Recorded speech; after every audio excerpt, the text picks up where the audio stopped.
What is the worst example of bad parenting you've seen? Once I was waiting in my doctor's office. There was this woman and her son. He was busy playing around with the toys in the waiting room. Then he grabbed a Magnadoodle. You know, the thing you can draw on that works with that little pen? So he was drawing on that thing when suddenly he turns to his mother to proudly present her a son he'd just drawn. The mother asked him what the drawn thing was meant to be. He replied, "That's a son." Her answer, "What the hell? That's a son? It looks nothing like one." Clack clack, and she deleted his picture by sliding that thing from one SIE to the other. Then she drew a son herself and said, "This is what a son looks like." And her boy was instantly sad. The whole conversation between them was sad, and the mother had a very annoyed tone the whole time. I can still recall the boy's sad face. I used to work with this girl who had been bugging me to come over and smoke/chill/whatever, so I finally do.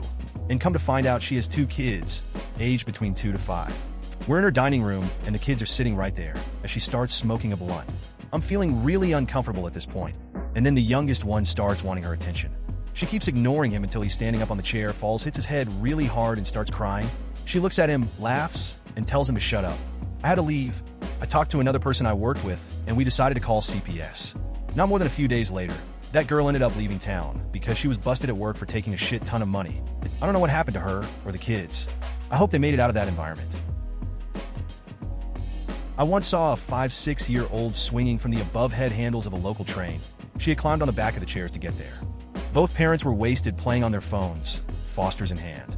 During the course of the gymnastic display, the kid's foot hit the alarm for wheelchair users, so the train stopped for the driver to come check if there was an emergency. It all made me angry and sad. Bonus edit. On the same train line, I once saw a mother dipping French fries into her small baby's mouth so that it could suck on the salt/grease. Bonus. Same train line, a mother put a small bucket down for her kid to pee into.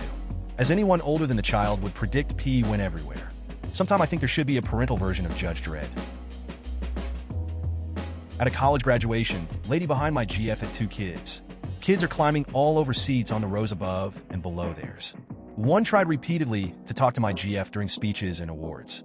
She climbed on her lap at one point. My GF was very gracious and patient and tried to get the kid to sit quietly in a chair. Mother was on her phone the whole time, not even paying attention to the ceremony. Having been to many college graduations, I think the strangest part is how intently you wanted to listen to speeches and awards. You really just go to support the family member/friend graduating. If you feel like you missed out, just go to another graduation. I assure you they're all pretty much exactly the same. A woman and her little daughter were crossing the street, just like me. The daughter, about 4 or 5, started to ask, Mom, how dogs help blind people to walk around?" The mother, clearly impatient, says in a pissed tone, "Shut up. Stop being curious about things. Can't you stay quiet for a while? Jesus, I hope things got better for the poor kid's sad face." Fortunately, I haven't witnessed anything I would consider abuse, but I'm in my 20s with no kids of my own, so I don't spend much time around parents and their children. However, the most frustrating examples for me personally are when parents bring their young children out to public places that mainly cater to adults and let them be disruptive without trying to stop it. Even more so if they're offended by people who ask them to control their kids or to leave. Why would you bring your toddler to see a PG-13 or R-rated movie at the theater? Why would you bring your kid out to a nice restaurant without finding a way to keep them occupied? Why would you board a flight with your kids and not bring any toys or books for them? I get that sometimes children have behavioral problems that are difficult to handle. I'm sympathetic to parents who are clearly doing their best, but there's no excuse for not planning ahead and making zero effort to control/discipline the kid. I went to the 9/11 museum last weekend. A little girl was running around the exhibits like a hellion. Another mom posed her kids in front of a piece of wreckage for a picture. Ready? Okay, smile. Hug. My mom used to use her arm as a seat belt when I was a kid. When she put the brakes on, when she remembered, she would throw her arm up and stop us from going forward. But half the time, she didn't even remember, so we'd just fly all over the car. I don't think I ever even clicked a seat belt till around 1994. Probably terrible parenting, but I honestly have a smile on my face thinking about it right now. We also used to roll around in the way back of my friend's station wagon while her dad intentionally swerved around on the highway and took turns way too fast to make us roll around more. Like our very own white trash roller coaster. The guy who was my best friend growing up and throughout my entire life had the most permissive parents on the planet. They let him drink at home, smoke pot, and use other drugs, and have girls up in his room when he was only 12 years old. Hell, they even gave us the keys to their van to cruise around in, knowing full well we'd just be loading up on beer and driving around partying with our friends. He somehow managed to graduate from college. He was a smart guy, just spent too much time partying, and get a good job as an insurance analyst. He got married, bought a house, had a kid. All seemed right. He continued to party, but then when he got laid off, he never got back on his feet. Full-blown alcoholic and drug addict. His marriage ended. He was either homeless or living with friends or family, and 8 years ago, he collapsed and died. Seems like his liver finally gave out at age 44. What a waste. I miss him every day. DR abdication of parental responsibility generally does not end well for the kid. We know a couple, we'll call them the Smiths, with kids, age 5 and 7, and they live in a subdivision that is about half a mile off a main road with relatively heavy traffic. One day, a neighbor of theirs was driving home and was about to pull into the sub and saw the Smiths' children standing on the edge of the main road, trying to cross it by themselves. She hopped out and grabbed them and brought them home. The mother was not home, and the dad was hungover and fell asleep in the middle of the day. And it's also very typical for the Smith children to be out in the subdivision roads playing alone, unsupervised. Certainly not the worst compared to other stories, but a few months back, I was in a McDonald's and mother and her 10-11-ish daughter sat down close by. I didn't pay them any attention, but it was the daughter's voice that made me notice them. It was quiet and cautious. The daughter was actually really pretty and, just by appearances, should have been really outgoing. I could tell she wanted to talk to her mom, but was scared of her. The mom just sat there and would give one-word answers and clearly didn't want to talk. I think the kid used the word stupid, and that set the mom off. First stating the word was inappropriate, but quickly transitioned into telling her to shut up during supper so she can eat in silence. So she just sat there in silence, and to me it was kind of heartbreaking to watch. I wanted to say something to the mom or invite the girl to come talk to me, but I was alone and neither option would have gone over well. I worked at a gas station during high school.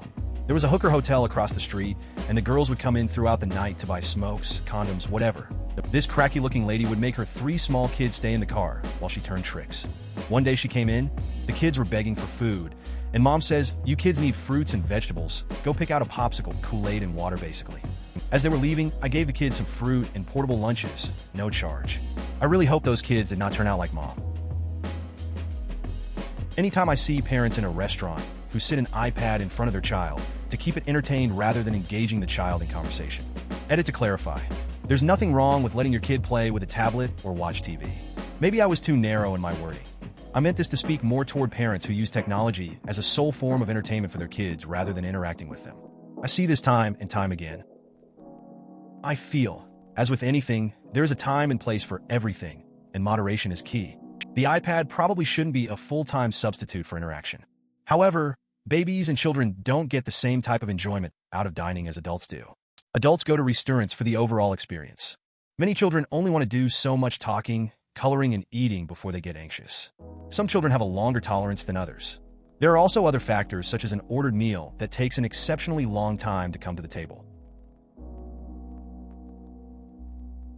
Saw a young boy, maybe 6, walk through a very busy/dangerous car parked by himself because his mom thought ordering McDonald's was more important and didn't give a flying fuck where her son was. She was in McDonald's for 20 minutes. I had to make a statement against her later. Her son walks out in front of a car because he has no idea about car safety, so I snatch him up and try to find his parents. I found the dad, who, by the way, isn't even worried about his missing kid, and then threatens to beat me because I was being nosy. "Sir, your child was almost run over. He's been alone for 20 minutes. McDonald's is not more important." Father then proceeds to shove crying son into the car roughly. I called the police. I don't really have my own account, but I remember in general account of my dad's worst experience. Him, my mother, and brother were having a meal at Disney World. While there, a couple allowed their kids to run around and be loud and obnoxious. Then, when the kids became too annoying for them, the parents would out the kids to time out at other people's tables. The best part was when the family finally left, as everybody in the restaurant started to applaud their departure before they were out the door. I used to care for a little boy. When he started at our daycare, he was 3 years old and still couldn't say a single word, not even ma.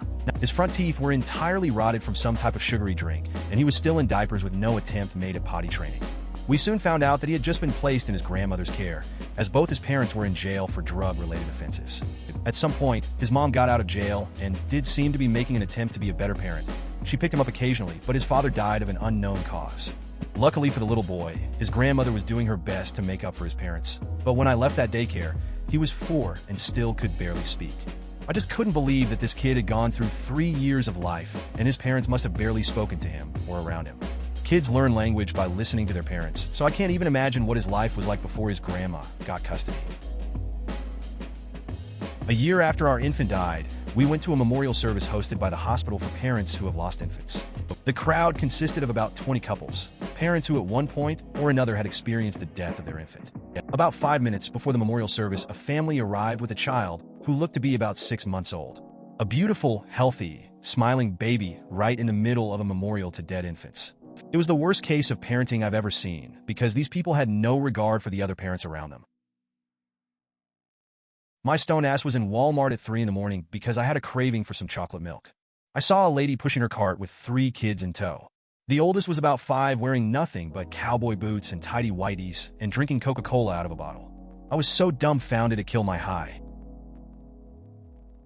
I have told this story before, and it's probably way too late to be seen, but here we go. My ex-boss daughter started college while she was 17. A few weeks before her 18th birthday, she told her mom that she was going to get a nose ring once she had her birthday. My boss was not okay with this, and during lunch one day was complaining about her daughter's choice, saying things like, "I told her that if she gets a nose ring, that's it. She's not allowed to come home. She can spend the summer at her grandparents because I don't want to see it, and I don't know what would ever possess her to want a nose ring in the first place." Then she said, and I quote, "We got her the tattoo she wanted, so I just don't understand why she wants a nose ring." I just stared at her. I was at the local community pool once, and a mom was about 6 or 7 feet from her kid who was playing in the pool. The little girl was no older than 6, and her mom's nose was buried in some magazine. The little girl was trying to do flips or something of that nature in the water, and kept saying, "Look, mommy." The mother didn't pick her head up at all. At one point, the child slipped and panicked and began drowning. She was trying to say, "Mommy, help," but there was too much water in the way. The mother didn't even budge despite obvious sounds of distress splashing. Lifeguards saved the woman's daughter, thankfully, and when they returned her to her mom, the mom was basically like, "Okay, whatever," and she returned her magazine. TLDR. Some little girl was playing in the pool with her ignorant mom nearby. The girl started to drown without the mother noticing, and after lifeguards saved her daughter, the mom didn't really care much. My husband and I went out for lunch once and watched in horror as a woman let her young, 5-ish, child run around a restaurant, into the kitchen and out into the parking lot, all the while gorging herself on all-you-can-eat crab legs. We left at around the same time as the woman and watched her drive away with the kid in the back, not even wearing a seatbelt, let alone using a car seat/booster. We reported her license plate to the police, but I don't know if anything ever came of it. I know a woman who thought when her son acted out as a kid it was cute, so he was never very disciplined. He was obviously her favorite over his older brother when they were young. She pretty much ignored that one. As soon as the younger brother grew up a bit, and it wasn't cute to her anymore, she didn't like it and couldn't understand why he acted that way. Now she sends him to military school. She constantly brags about the older one now. The younger one will be old enough to legally emancipate in 2 years, and she told me that she's hoping he would. It's all just so sad. He's a sweet kid that was never really taught how to behave. Years ago, when I was about 12 or 13, the whole family were in the car driving down the road towards our house. We were a few houses away when suddenly my dad slams the brakes on to avoid hitting a toddler that had just wandered into the road in nothing but a nappy. Couldn't have been more than 18 months old. Quick look around, and there was no one to be seen. My dad gets out of the car and picks the kid up, who actually held their arms out for a total stranger to pick them up. Knocked on the door of the house we suspected the kid from. A guy answers. My dad tells him what just happened. The guy just says, "Cheers, mate," takes the kid off him, and closes the door. That's the kind of neighborhood I grew up in. My parents took me to Atlantic City for a day when I was 13 or 15, and proceeded to hit casino after casino. In each casino, an employee would promptly come up, ask how old I was, and say that no one under 21 was allowed on the casino floor. My parents didn't want to leave, so they had the employee escort me to wait alone in the hallway outside. The hallway doubled as the designated smoking area. I would sit there for hours, surrounded by smokers, until my parents emerged to get me. Then we'd walk to the next casino, and the same thing would happen all over again. And again, and again. My lungs aged 5 years that day. Please consider subscribing if you enjoyed. Love.